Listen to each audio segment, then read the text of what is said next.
शिवसेनेचे नेते मुख्य प्रवक्ते संजय शिरसाट जे आपल्या सोबत आहेत, साहेब काय सांगाल, सत्ता स्थापन व्हायला आता किती दिवस नेमके लागणार आहेत, सीएम नेमका कोण बनणार याबाबत आता उत्सुकता ही जनतेबरोबर सर्वांमध्ये वाढलेले पाहायला मिळते. सीएम पदाचा निर्णय मला वाटतं उद्या दुपारपर्यंत होईल. आज मुख्यमंत्री दोन्ही उपमुख्यमंत्री दिल्लीला जाण्याची शक्यता आहे. बहुमताचा आकडा जर तुम्ही पाहिला तर इतका पुढे गेलेला आहे की आता कन्फ्युजन हे झालेलं आहे की नेमकं मुख्यमंत्री करायचं कोणाला. आणि प्रत्येक पक्षाच्या नेत्यांना किंवा कार्यकर्त्याला आमदारांना आपलं मुख्यमंत्री व्हावं ही सगळ्यांची इच्छा आहे. आणि हे अशा सगळ्या पेचामध्ये एकत्रित बसणं आणि त्याच्यावर निर्णय होणं अपेक्षित आहे. म्हणून मला वाटतं उद्या हा निर्णय होऊन जाईल. त्यामध्ये कोणताही वादविवाद असण्याचे काही कारण नाही. जोही मुख्यमंत्री होईल त्यांना आमचा सर्वांचा पाठिंबा असेल. कालच्या बैठकीत महत्त्वपूर्ण म्हणजे शिवसेनेच्या आमदारांनी आपणच मुख्यमंत्री व्हावं, आपणच आपल्याच अनेक योजनांमुळे आता ही सत्तेपर्यंत पोहोचलोय असं देखील वाच्यता केली आहे. नाही बघ, आमदार आहेत, त्यांना आपला नेता मुख्यमंत्री होण्याला कधीही आवडेल. तो कोणत्याही पक्षाचा असो. राष्ट्रवादी बोलत नाहीत का, भाजप बोलत नाही का, मग शिवसेनेने बोललं तर काय गैर आहे. पण राष्ट्रवादीने काल छगन भुजबळांनीच असं स्टेटमेंट दिलं होतं की हा देवेंद्र फडणवीस मुख्यमंत्री झाले तर चालतील, आमचा पाठिंबा असेल त्याला. म्हणून आम्हालाही चालतील. आम्ही कुठं नाही म्हणलो. एकदा वरिष्ठांनी जो नाव डिक्लेअर केलं त्याला आमचा पाठिंबाच असणार आहे. आमचा काही विरोध असणार आहे का. भुजबळ त्यांच्या पद्धतीने बोलतात, आमचं तसं नाही. आम्ही खुलेआम बोलतो. आम्हाला कोणतीही गोष्ट लपून ठेवण्यात काही इंटरेस्ट नसतो. आमच्या मनात आहे तर ते आम्ही बोलून दाखवतो.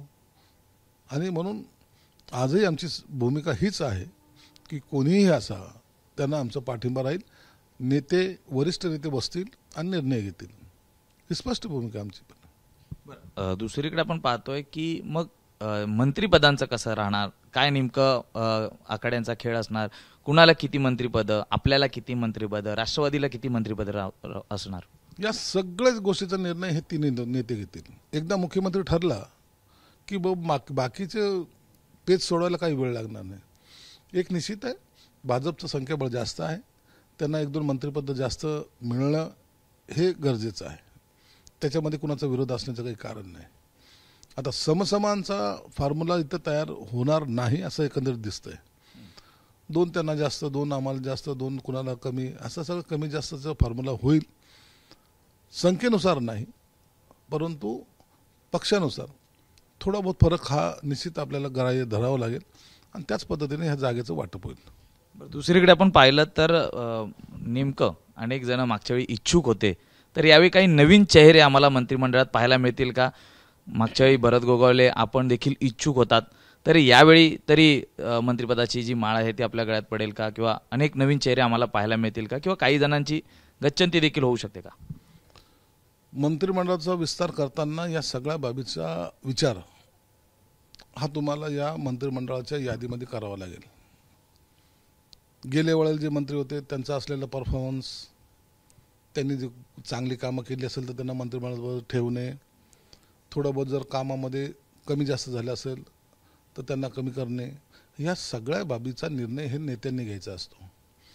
मला वाटले म्हणून याला काढले, मला वाटले म्हणून याला घेतले असं होणार नाही. तर नेते ह्या सर्व बाबीचा अभ्यासही करतील आणि सरकार चालवताना योग्य कोण याचा निर्णयसुद्धा त्यांना घेण्याचा अधिकार आहे. पण त्याच्यावर मी भाष्य करणार नाही. पण निश्चित आहे एक चांगलं मंत्रिमंडळ आपल्याला पाहायला मिळेल. काही नवीन चेहरे देखील आम्हाला पाहायला मिळतील. भरपूर नवीन चेहरे असतील.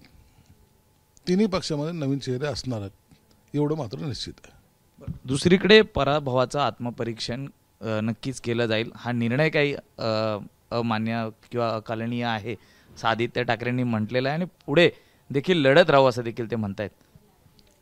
तुम्हाला ज्या पद्धतीने अहंकार होता ना, लोकसभेमध्ये मिळालेल्या यशाची जी मस्ती होती ना, ती लोकांनी उतरवलेली आहे. जेव्हा विजय झाला त्या टायमाला ऊर बडवण्यात फिरत होते, चांगले डान्स करत होते.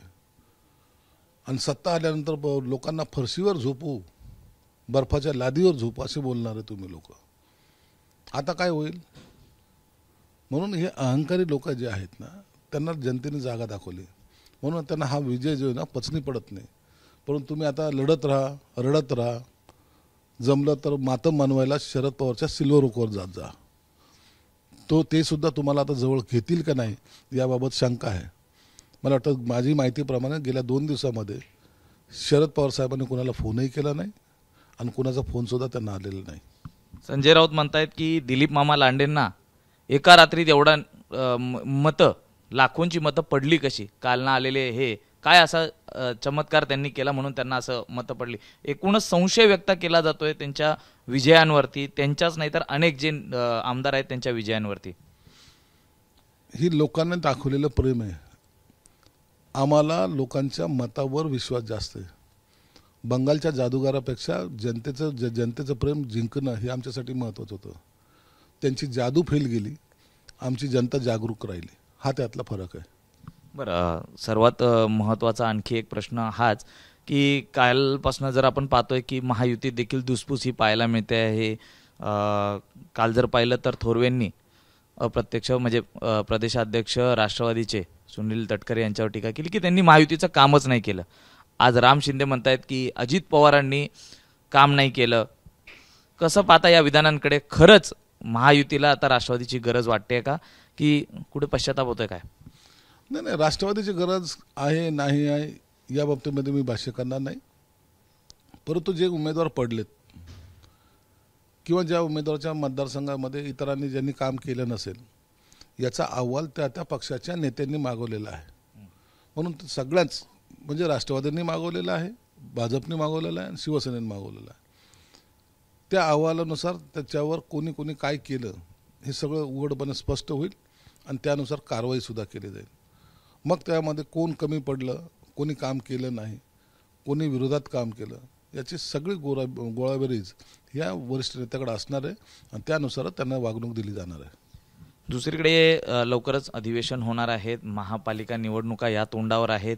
ज्या पद्धतीने यंदा लाडक्या बहिणी योजनेने संपूर्ण सरकारचा कायापालट केल्याचं पाहायला मिळतंय, येणाऱ्या अधिवेशनात पहिला निर्णय काय असेल? पहिला निर्णय तर त्याबद्दल आज सांगता येणार नाही. परंतु ज्या योजना आहेत, ज्या चालू आहेत, त्याला मजबूतीने पुढे चालवण्यासाठी काय करावं लागेल याबाबतचा निर्णय जरूर होईल. कारण की मुख्यमंत्र्यांनी 1500 रुपयाचे 2100 रुपये करण्याची घोषणा केलेली आहे. म्हणून त्या घोषणेचं काय हा जो प्रश्न आहे तो सगळ्यात पहिले या नागपूर अधिवेशनामध्ये त्याचा निकाली काढला जाईल, त्याच्यासाठी तरतूद केली जाईल आणि जे आश्वासन आपण या विधानसभेच्या टायमाला लोकांना दिलं आहे त्याची सुरुवातसुद्धा या अधिवेशनापासूनच होईल अशी आम्हाला तरी अपेक्षा आहे. म्हणजे पहिलाच निर्णय या सरकारचा हा म्हणजे मुख्यमंत्री जी लाडकी बहीण योजना आहे त्याच्या संदर्भात घेतला जाऊ शकतो का? नक्की घेतला जाईल. कारण की त्या बहिणीने आम्हाला जेवढं भरभरून मतदान केलं आहे ना, आज पाहिलं तर त्या पर्सेंटेज जे आहे ते 6 ते 7% वाढले त्या महिलांच्या मतदानाचं आणि त्याचा फार मोठा इफेक्ट हा सगळ्या मतदारसंघावर झालेला आहे. म्हणून त्यांना आता आम्ही सोडणार नाहीत. आम्ही त्यांच्यासाठी वाटेल ते करू, परंतु आमच्या बहिणीला आनंद द्यायचं काम हे सरकार जरूर करेल.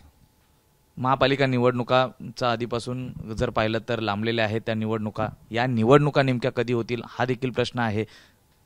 जानेवारी ते फेब्रुवारीच्या दरम्यान ह्या महानगरपालिकेच्या सर्व निवडणुका होतील आणि या सर्व जिंकण्यासाठी सगळं आमचं यंत्रणा सज्ज आहे. फक्त निवडणूक आयोगाकडून त्याची घोषणा होणे बाकी आहे. मला वाटतं आता हाच संधी ही चांगली आहे. निवडणूक आयोगाला सुद्धा आता त्यांचा असलेला ताण कमी झालेला आहे. आता महानगरपालिका निवडणूक घेण्यास काही हरकत नसावी म्हणून जानेवारी फेब्रुवारीच्या दरम्यान ह्या निवडणुका होतील. धन्यवाद सर आमच्याशी बातचीत केल्याबद्दल. तर आपण पाहिलं की सत्ता स्थापनेनंतर नागपूरच्या हिवाळी अधिवेशनात पहिला जर का कुठला निर्णय असणार आहे तो म्हणजे मुख्यमंत्री लाडकी बहीण योजनेचा असणार आहे.